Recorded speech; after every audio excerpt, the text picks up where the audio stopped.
Bienvenidos, esto es Radio Sefarad y estas son las noticias. Empezamos como siempre con los titulares de hoy.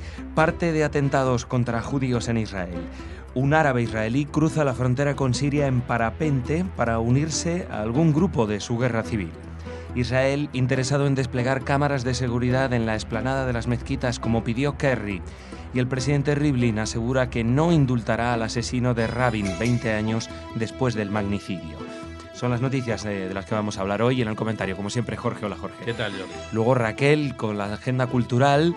Pero empezamos con ese parte de atentados en Israel. Un palestino acuchilló la mañana del lunes en el cuello a un joven de 19 años cerca de la localidad de Kiryat Arba, en los territorios en disputa.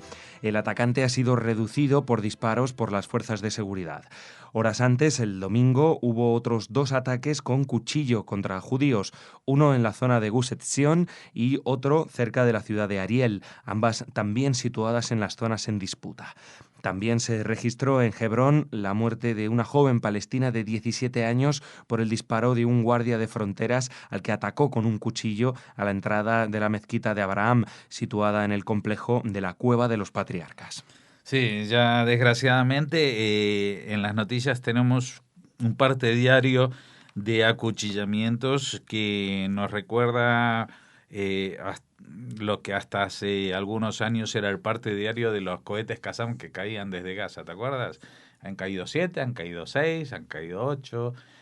Por supuesto, los que estaban ahí sufriéndolo estaban en una situación terrible, pero ya al resto de la gente este tipo de información pues nos empezaba a hacer casi indiferentes, como esto de los, bueno, otro cuchillo, ¿cuántos ha habido hoy? 3, 4, pero claro, detrás de cada historia hay personas y estamos hablando de una ola de atentados que realmente es tan difícil de explicar porque ya hemos hablado de este tema con expertos, con gente de distintas inclinaciones y evidentemente esto no responde a una puesta en marcha, una movilización planificada, aunque luego se suban al tren las opciones políticas de la autoridad palestina o de Hamas o de Hezbollah o de todos los grupos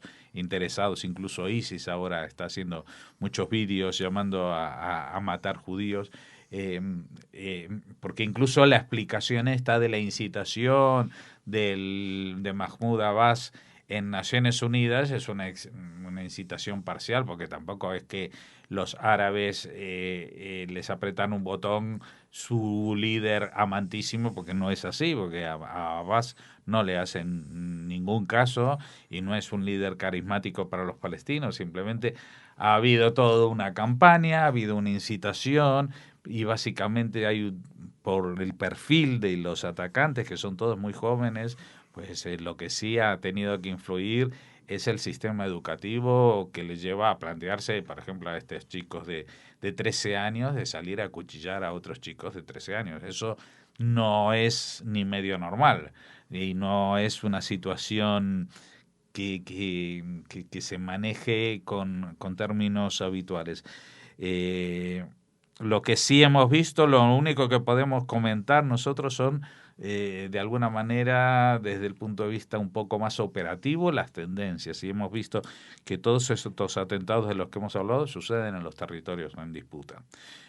¿Qué quiere decir esto? Pues que posiblemente la alerta de la ciudadanía en Israel es muy alta, el nivel de alerta, el control, la seguridad, los soldados, la policía, etcétera, etcétera. Pero en los territorios en disputa, a pesar de la imagen que se tiene, pues los colonos, como se les conoce habitualmente, no son tantos dentro de un territorio en el cual conviven millones de palestinos. O sea que hay igual, no sé si 200.000, 300.000 colonos para 3 o 4 millones de palestinos. Entonces, la proporción es inversa y es mucho más difícil de controlar. Se puede controlar el perímetro de una población con soldados, pero cuando la gente se desplaza por una carretera y a veces desoyendo las órdenes y los consejos de seguridad se atreven a discurrir por otros tipos de caminos y en otras situaciones, pues se arriesgan a este tipo de situaciones. Y también los ataques se han dado últimamente más hacia fuerzas de seguridad que hacia civiles, lo cual, a pesar de ser una desgracia, todo ataque terrorista, pero por lo menos tienen la posibilidad de defenderse si están suficientemente alertas ante la situación, como pasó, por ejemplo, con este guardia de fronteras y una mujer palestina de 17 años a la entrada de la mezquita de Abraham, en la Cueva de los Patriarcas. Así que vamos a ver si los llamamientos a la calma que ha hecho el jefe del Departamento de Estado, John Kerry, que estuvo de visita en la zona y en Jordania también, pues van a tener algún tipo de efecto, si el llamamiento a la cordura en la dirigencia palestina va a tener también algún efecto, por lo menos sobre Abbas. Ya sabemos que Hamas ha dicho que no, que hay que intensificar y que esto está funcionando muy bien. Seguimos. El ejército israelí informó que un ciudadano árabe israelí cruzó el sábado en parapente la frontera con Siria, lo que provocó una intensa actividad aérea y militar en la zona fronteriza. Según las primeras informaciones, el civil que entró es un residente de Jaljulia, una población árabe al este de Tel Aviv, cerca de Kfar Saba, por lo que se cree que el desaparecido puede ser un árabe israelí. Se cree que podría haber cruzado la frontera para unirse a alguno de los frentes que pelean en Siria, envuelta en una sangrienta guerra desde hace ya 4 años. Sí, pero es un hecho tan extraño que realmente tampoco se puede saber muy bien a qué facción va a defender, porque en realidad los árabes israelíes siempre han tenido un problema de identidad. Están viviendo en Israel como árabes y cuando hay determinadas situaciones pues se pronuncian como palestinos, en otras se pronuncian como israelíes y en situaciones externas a Israel, como es el caso de la guerra civil siria, pues uno no sabe muy bien si se va a pronunciar para combatir a Daesh o para unirse a Daesh, por ejemplo, ¿no? O incluso en las filas de la oposición al gobierno de Assad que no son Daesh. Así que bueno, es un caso particular, me imagino que en las próximas horas se sabrá más y bueno, esperemos que el ejemplo no cunda porque esto pone de los nervios a todo el mundo. Me imagino que en la frontera pues los soldados israelíes no sabían si disparar, si sabían a quién, y lo mismo del otro lado de la frontera, que no sabían si el que venía era un árabe israelí, un comando del Mossad o qué es lo que venía. Así que, digamos, para evitar problemas y nervios en un sitio tan delicado, esperemos que el ejemplo no cunda. Israel está interesado en desplegar cámaras en todas las zonas del Monte del Templo para refutar la denuncia de que se ha cambiado el statu quo y para enseñar de dónde provienen realmente las provocaciones y abortarlas a tiempo. Así lo afirmó el primer ministro israelí Benjamin Netanyahu en alusión a los acuerdos con Jordania sobre la explanada de las mezquitas en Jerusalén, anunciados por Kerry en Amán y destinados a frenar la escalada de violencia palestina. Netanyahu volvió a afirmar que Israel continuará su política según la cual los musulmanes rezan en el monte del templo y los no musulmanes solo visitan el lugar, manteniendo el veto al rezo de judíos en el recinto.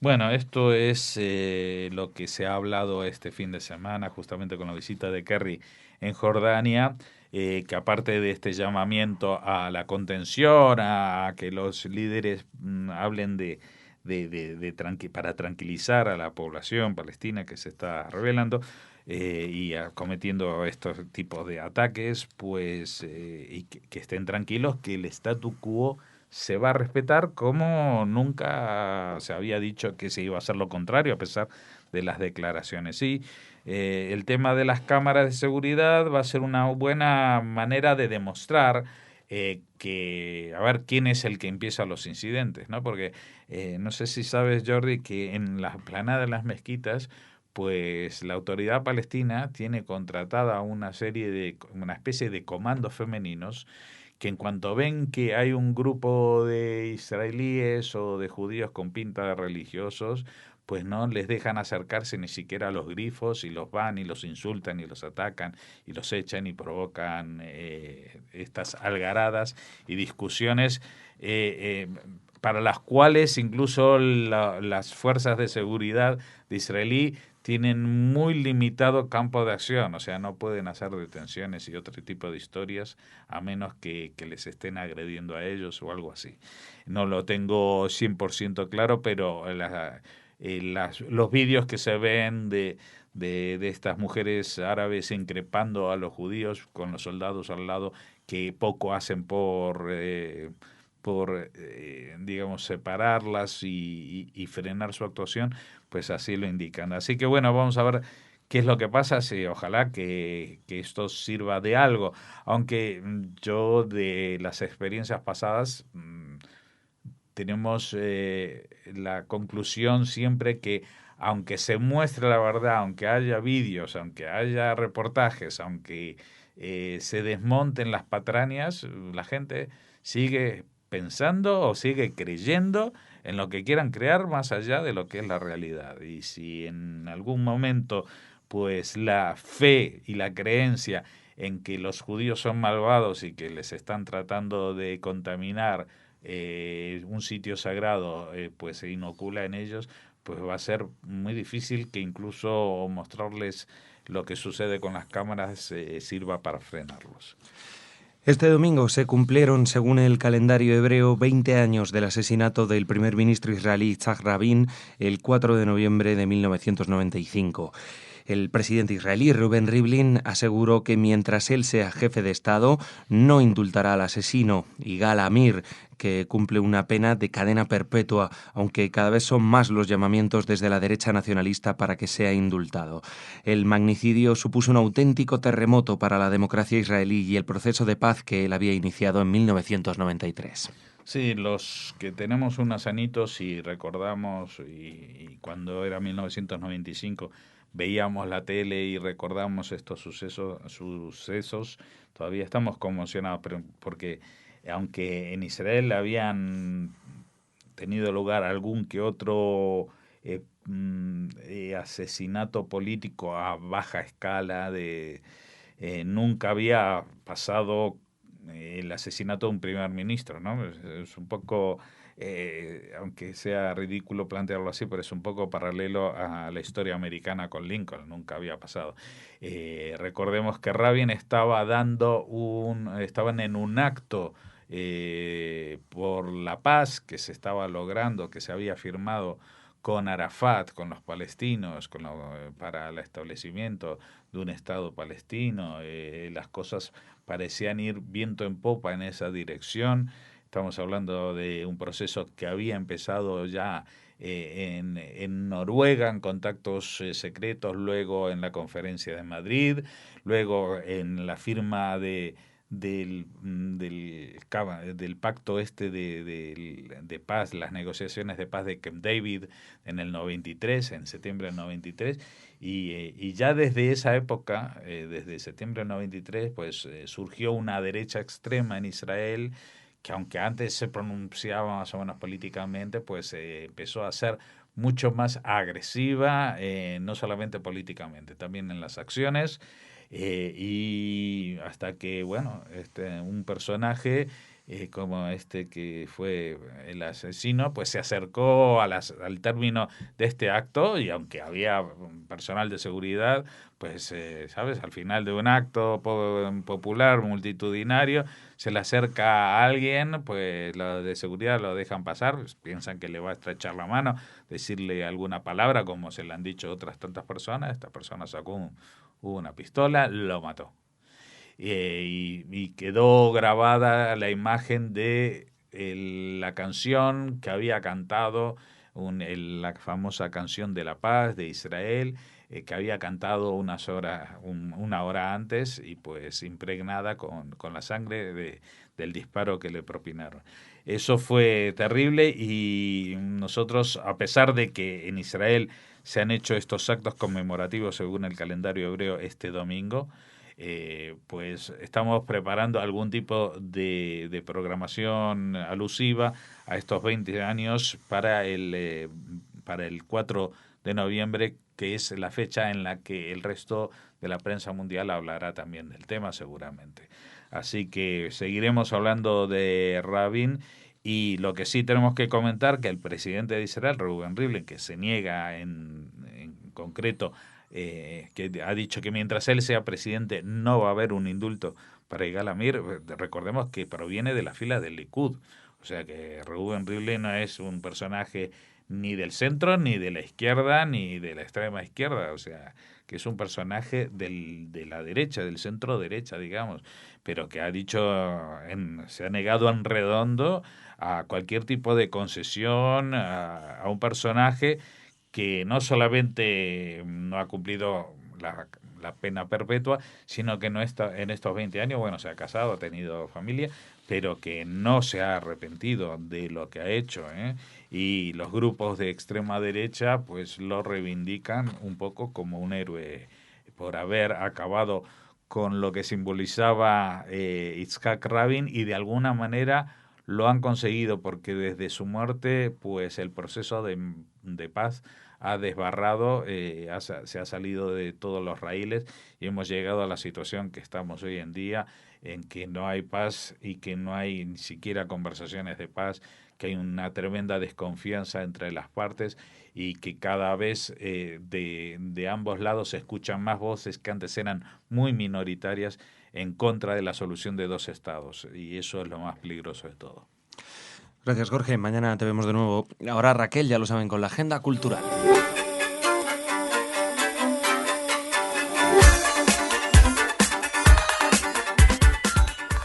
Bueno, ya estamos en el espacio cultural. Hola, Raquel. Hola, Jordi. Cuéntame, ¿qué noticias nos traes? Pues empezamos con una muy positiva, porque la autora de Harry Potter, J.K. Rowling, junto a otras 150 personas del ambiente artístico británico, han firmado una carta publicada en The Guardian el pasado jueves, repudiando las acciones del movimiento de boicot del BDS contra Israel.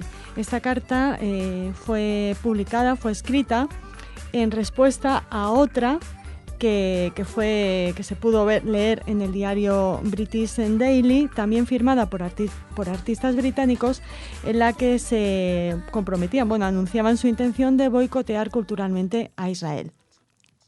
Lo que puede decir, lo que resaltamos de esta carta es que tanto Rowling como esas 150 personas intelectuales británicas afirman que no creen en el boicot cultural, no creen que el boicot cultural sea aceptable o que la carta publicada en el British Daily represente la opinión del mundo cultural del Reino Unido. Además, manifestaron el apoyo de los firmantes y la intención de lanzar una red de trabajo independiente que represente el cruce del mundo cultural llamada Cultura por la Coexistencia. Dice que buscarán informar y alentar el diálogo sobre Israel y los palestinos entre la cultura y la comunidad creativa, y que si bien no comparten las políticas del gobierno israelí, compartimos el deseo de una coexistencia pacífica. Apuestan por la solución de dos estados, con un estado de Israel y un estado palestino viviendo lado a lado en paz y seguridad. Bueno, es interesante que figuras como la de Rowling manifiesten esta intención y su oposición al boicot cultural. Sí, por su notoriedad, ¿no?, pública. Uh-huh. Pues claro, al ser tan famosa, ¿no?, sus libros tan conocidos, pues hombre, pues bien, estamos de acuerdo con esa carta. La verdad es que siempre lo hemos hablado aquí, ¿verdad, Raquel? Además el BDS hace mucho eso de que parece que son todos, ¿no? Exacto. Se tiene una actitud que siempre es como, no, todo el mundo está con nosotros, ¿no? Y bueno, es necesario también, ¿no?, que artistas también se manifiesten del otro lado, ¿no? Porque callar nunca ha sido bueno, y eso la historia nos lo dice muy bien, ¿verdad, Raquel? Desde luego que sí. Así que un aplauso para toda esa gente, porque sabemos que a veces los artistas tienen miedo, Raquel, a exponer sus opiniones políticas. Les pasa a los deportistas también, quizá más aún, ¿verdad? Y luego pagan las consecuencias. Y con todo, incluso recuerdo yo estos atletas, por ejemplo, Jesse Owens a la cabeza, cuando en las Olimpiadas de México levantaron el puño, ¿no?, a favor negras, ¿no? exactamente, a favor de los derechos de los negros en Estados Unidos y luego fueron completamente repudiados de todas las academias de atletismo y de las escuelas. Y también el australiano blanco que les acompañó en el podio, que también levantó el brazo, ¿te acuerdas? Luego fue expulsado de la Federación de Atletismo. Quiero decir, eso es un ejemplo, porque claro, ahora nos parece demencial, pero es que es igual de demencial esto. Venga, ya no te digo más, Raquel. Vamos a lo... Y aparte que es lo que tú dices, hay que manifestarse, porque Claro, muchas parece que hay veces miedo, ¿no? la voz de una minoría se impone sobre Claro. la cordura de una mayoría, ¿no? Pero esa mayoría prefiere estar callada. Vale, yo no digo que no apoyo el boicot, pero no digo nada. A ver si, no sé, de alguna manera luego me van a decir que soy un no sé qué o mi imagen se va a ver perjudicada. Bueno, no, oiga, no. También hay que, si uno es una cabeza visible del arte, debe indignarle el boicot, ¿no? Como a todos, creo yo. No a todos, no, pero bueno, a algunos. Bueno, Venga, continuamos. Raquel, vamos con lo bueno, venga. Nos vamos a hablarles de una exposición de la pintora Mary Sales, quien reivindica el pensamiento político de la filósofa y periodista alemana Hannah Arendt. También controvertida, polémica, ya saben, no les tenemos que presentar a esta gran figura del pensamiento del siglo XX. Se trata de una exposición, se llama El incendio y la palabra, y reivindica desde una mirada pictórica la esencia del discurso audaz y comprometido de Hannah Arendt, una mujer que tuvo el talento de entender las atrocidades de su tiempo y el coraje de contarlo en directo. Esto es lo que ha comunicado la artista Mary Sales. A su juicio, la voz de la pensadora judía contagia compromiso y se hace indispensable para aprender a identificar los fuegos en el presente desde una perspectiva política reparadora. Desde la organización de esta exposición se señala que esta muestra tiene una composición formada por obras evocadoras de una belleza plástica maravillosa que además presentan un contenido filosófico de denuncia frente al nazismo y toda forma de régimen político totalitario. Son además óleos sobre tabla y lino, o sea que es una presentación bastante clásica, pero que también combina técnicas como la fotografía, el videodocumental o el cartel gráfico. Y la podremos ver hasta finales de enero, hasta el 16 de enero, hasta mediados de enero, en Valencia. Pues nada, en Valencia, esa es la figura de Hannah Arendt, también hemos hablado mucho aquí en Radio Sefarad. Y nada, fantástico, Raquel. Y terminamos con uno de los protagonistas no habituales, pero sí frecuentes de esta agenda cultural, el bailarín israelí Sharon Friedman, afincado en España. Ya saben que muy pronto, los días 10, 11 y 12 de diciembre, impartirá una serie de masterclasses en el espacio en el Palacio Euskalduna de Bilbao. Serán de 17:30 a 21 horas y el taller está dirigido a bailarines y coreógrafos, bueno, pues que quieran aproximarse a la creación de paisajes humanos y escenografías vivas que reflejen la pluralidad de una sociedad en crisis y su resurgimiento, algo que siempre está presente en la obra y en las coreografías de Friedman. Serán sesiones de trabajo en las que se empleará la técnica del contact, en la que ya saben que Friedman es uno de los representantes más importantes, no solo de Israel y de España, sino también del mundo. Es un bailarín súper premiado y nos habla de la compleja y delicada relación que genera la unión y separación de los cuerpos, elaborando composiciones grupales inspiradas en los procesos, bueno, que se han ido trabajando en estos talleres. Trabajarán técnicas los asistentes que ayuden a reconocer en su cuerpo la conciencia del peso, el movimiento a ras de suelo, la presencia escénica y otras nociones importantes en la danza contemporánea. Tendrán mucha suerte los que participen en estas masterclasses. Bueno, recordarles que entre los varios premios que avalan la trayectoria de Sharon Friedman está el más reciente, el premio Max al mejor espectáculo de danza por Free Fall, por caída libre, que ha obtenido este premio, que obtuvo el bailarín y su compañía este 2015 y del que hablamos con el protagonista. Luego estuvo en Israel. Le seguimos los pasos, nunca mejor dicho, a Friedman, y seguro que muy pronto le tendremos también aquí en los micrófonos de Radio Sefarad para hablar de estas propuestas y de muchas otras, porque no para. No para, y también en Conde Duque, dentro de poco, si no recuerdo mal, Raquel va también a comenzar unos bueno, pues unas jornadas de... con la docencia, ¿no? Como tema. Pues nada, ya saben, si quieren aprender de un maestro, pues ahí está. En Bilbao. Muy bien. En diciembre, tienen tiempo para apuntarse. Sí, todavía hay tiempo. Yo nunca había hecho expresión corporal en mi vida, Raquel, hasta que estudié interpretación y tal, y entonces me di cuenta de lo importante que es, que no tenemos ni idea de cómo es nuestro cuerpo. Me decía un profesor, nos han enseñado a pensar con el cerebro, pero nadie nos ha enseñado a pensar con el cuerpo. Y es verdad, se rompen un montón de miedos, un montón de cosas que nos tienen atenazados, y no solo en lo emocional, sino también en lo intelectual, y esto es básico, ¿eh? O sea que nada, para gente que le guste la danza, yo creo que para los que no también, aunque este curso en concreto sí, esto es para profesionales. Otras veces bueno. ya saben que Salón Friedman incluye en sus clases a gente que le interesa la danza o el contact o la expresión física, ¿no? Pero en este caso es para bailarines, sí. Pues nada, profesionales, aprendan de un maestro. Gracias, Raquel. Hasta mañana, Jordi.